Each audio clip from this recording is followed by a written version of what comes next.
Well, we need to cover the four main types of natural resources in the project. Renewable resources such as solar energy, wind energy, and hydroelectric power. Non-renewable resources like coal, natural gas, and crude oil. Living resources such as forests, animals, and marine life. And finally, non-living resources that are minerals like iron, gold, as well as air and water, which are also classified as non-living resources. We need to focus on problems and solutions through a cause and effect perspective. We all know that humans have long been using non-renewable resources, what people call fossil fuels, and they're expected to run out one day. Living resources are at risk, and some of the non-living resources like air and water have seriously been polluted or contaminated. Renewable energy sources seem to be part of the solution. If we hadn't ignored these clean sources for so long, would we still be facing such severe consequences today? Yeah. Unfortunately, most people have consumed fossil fuels like coal and crude oil for decades. That's why the carbon footprint is so high now. Had anyone been warning us seriously back then? If they hadn't used them so much, things wouldn't have gotten worse. And global warming's getting worse due to the greenhouse effect. We mustn't ignore it anymore. We should really cut down on resource consumption and switch to clean energy. For example, solar energy and wind energy can supply us with power without polluting the air. If we'd switched to clean energy earlier, things would have been better. Why had they delayed investing in solar energy until it was too late?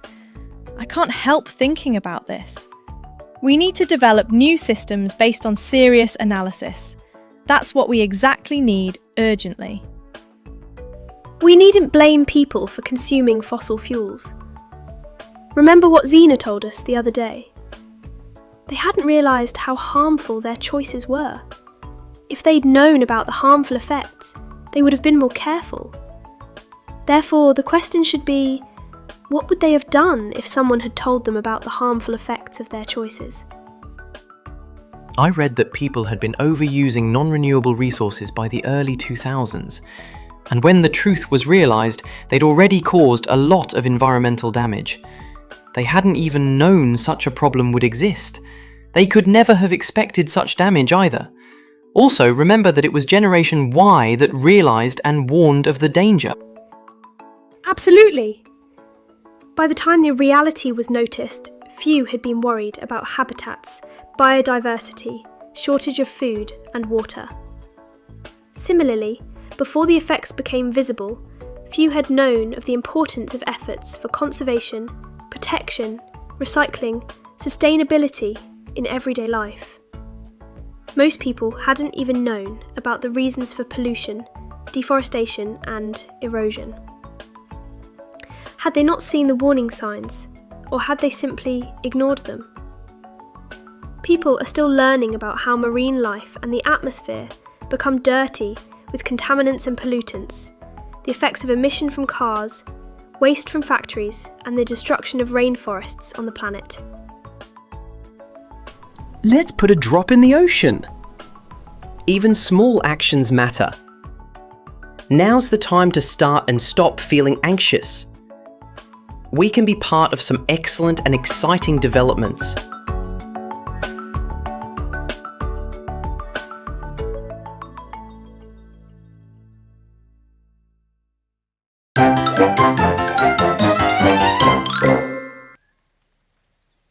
Look at that! It's a red fox. It's a mammal and a carnivore. This reserve is its natural habitat. We've just seen an eagle too. Did you notice its powerful claws and feathers? Oh, I can't believe my eyes. It's far beyond my expectations here. I love birds, but many of them have become endangered species now. I often think about something. How long had they been struggling before they became endangered? If they hadn't faced habitat loss, pollution, and climate change, they wouldn't have become endangered species. Also, if the rivers hadn't been polluted, so many fish wouldn't have died. Why hadn't environmental agencies reacted when the first signs of extinction appeared? Difficult to understand and answer. Fortunately, hunters mustn't enter this wildlife reserve. If they hadn't poached those wild animals, a decline in biodiversity wouldn't have occurred. Poachers didn't stop even after the laws had been passed in some areas. True. I guess they do it only for money and meat. They're paid extra for rare animals. Anyway, I learned that some animals, like bears, survive the winter through hibernation, while others, like birds, depend on migration to find places warm enough to survive. However, due to the climate change, they're totally confused. Had they been migrating the same way before climate change began to affect them? Wildlife survival depends on how well we protect their territories. We hadn't been protecting the ecosystems as we should have. We're responsible for every bit of nature and wildlife. We're responsible for the water, contacting the scales of fish, the fin of a shark, the beak of a bird, the whiskers of a tiger, and the air touching the trunk of an elephant, and feathers, furs, and tail of a fox. We're responsible for the planet. Because if we'd consumed more carefully, things would be better now. That's the tip of the iceberg. Protecting nature means protecting ourselves too.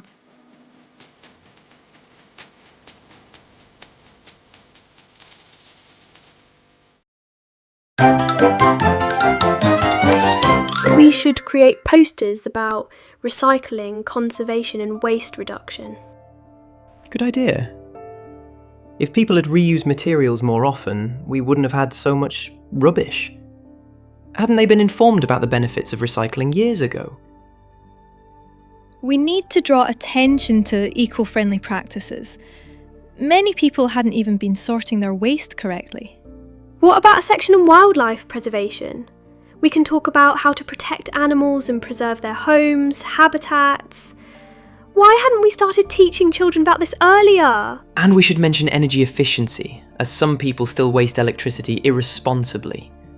People have been leaving their lights on for hours before they even thought about the consequences. Let's encourage people to reuse and recycle, and avoid overusing water and minerals. Had anyone been monitoring water usage before the shortage arrived? I don't think so.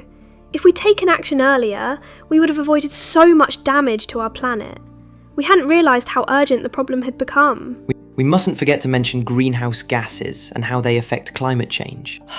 Our forests are running on empty. Time to replant and restore nature. Live off the land, but respect it too.